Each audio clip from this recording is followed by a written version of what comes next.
எல்லாருக்கும் வணக்கம். இன்றைக்கி நம்ம என்ன செய்ய போகிறோம்னா பனங்கிழங்கு மாவு எடுத்து அதில் கஞ்சியும் ரொட்டியும் எப்படி செய்யலான்னு பார்க்கலாம்.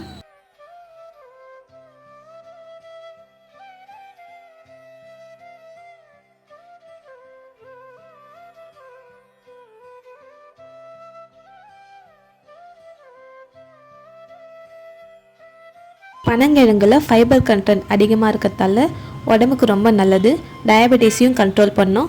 இதில் கால்சியம் கண்டென்ட் அதிகமாக இருக்கிறதால எலும்புக்கும் பல்லுக்கும் ரொம்ப நல்லது. ஆனால் இந்த பனங்கிழங்கு எல்லா சீசன்லேயும் கிடைக்காது. ஸோ இதை நம்ம பவுடர் ஆக்கி ஸ்டோர் பண்ணி வச்சுக்கிட்டால் எப்போ வேணால் யூஸ் பண்ணலாம். இப்போ பனங்கிழங்கு கிடைக்கிற டைம். இந்த டைமில் பனங்கிழங்கு வாங்கி நம்ம பவுடர் பண்ணி வச்சுக்கலாம். அந்த பவுடர் எப்படி செய்யுதுன்னு பார்ப்போம். ஃபஸ்ட்டு தண்ணி கொதிக்க வச்சுக்கலாம் பனங்கிழங்கு வேகிறதுக்கு. அதுக்கப்புறம் தண்ணி கொதிச்சதுக்கப்புறம் எல்லா பனங்கிழங்கையும் ஒன்று ஒன்றா போட்டு கொஞ்ச நேரம் வேக விட்டு எடுக்கணும்.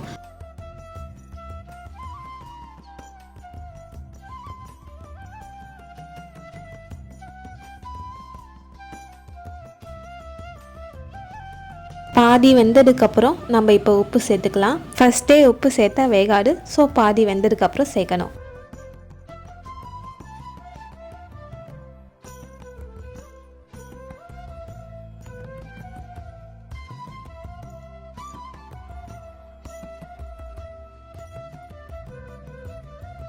இப்போ பனங்கிழங்கு கம்ப்ளீட்டாக வெந்துடுச்சு. இதையே நீங்கள் குக்கரில் போட்டு வேக வச்சிங்கன்னா 4 விசில் விட்டால் போதும்.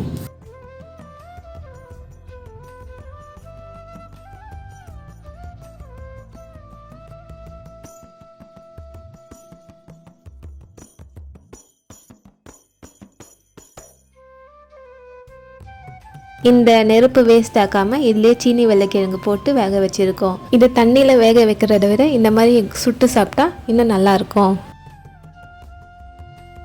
வள்ளிக்கிழங்குல விட்டமின் ஏ ரொம்ப அதிகமாக இருக்குது. நம்ம கண் பார்வைக்கு நல்லது.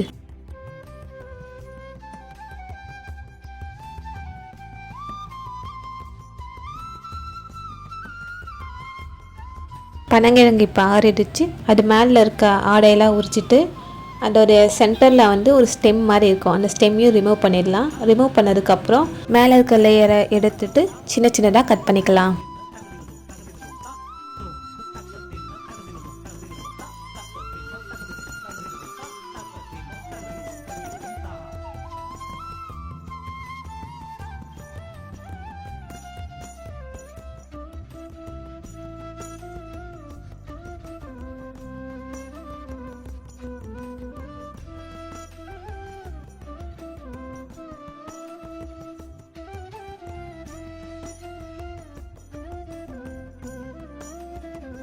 இதை நம்ம வெயிலில் நல்லா காய வச்சு எடுத்துக்கலாம்.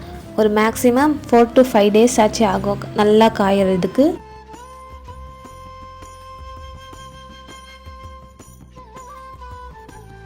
இது நாங்கள் ஏற்கனவே 6 நாளுக்கு முன்னாடி வேக வச்சு காய வச்ச பனங்கிழங்கு. இந்த மாதிரி நல்லா உடைச்சா உடையிற மாதிரி இருந்துச்சு. நல்லா காஞ்சிருக்கு. இதை ஜாரில் போட்டு நல்லா பவுடராக அரைச்சிக்கலாம்.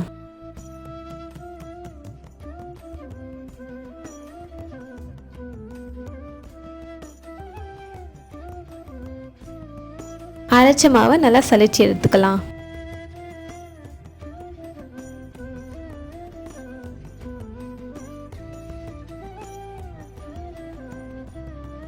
நூறு கிராம் அளவு கோதுமை மாவுக்கு 1 டேபிள் ஸ்பூன் இந்த பவுடர் போட்டு நம்ம சப்பாத்தி மாவு பிசைகிற கன்சிஸ்டன்சிக்கு பிசைஞ்சு எடுத்துக்கலாம்.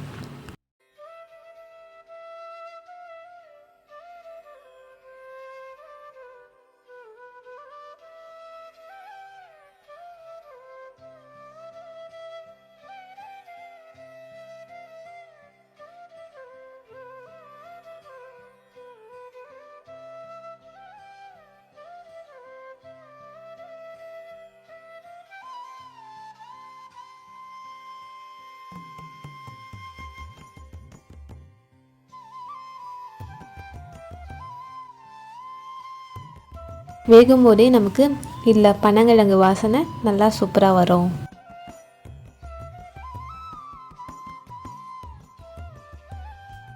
இப்போ பனங்கிழங்கு மாவு ரொட்டி ரெடி ஆகிடுச்சு.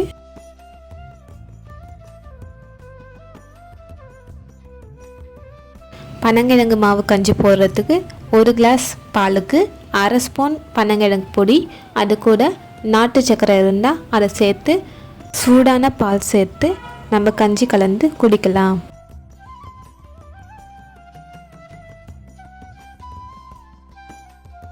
வள்ளிக்கிழங்கு கூட பார்த்திங்கன்னா நல்லா வெந்திருக்கு. இதோட ஆடையை உரிச்சிட்டு அப்படியே சாப்பிடலாம். பனங்கிழங்கு மாவு கஞ்சி மற்றும் ரொட்டி தயாராகிடுச்சு. இந்த பவுடரை ஃப்யூச்சர் யூஸுக்கு ஃப்ரிட்ஜில் ஸ்டோர் பண்ணி நீங்கள் எப்போ வேணால் யூஸ் பண்ணிக்கலாம். வீடியோ பிடிச்சிருந்தா மறக்காம கமெண்ட்ல சொல்லுங்க.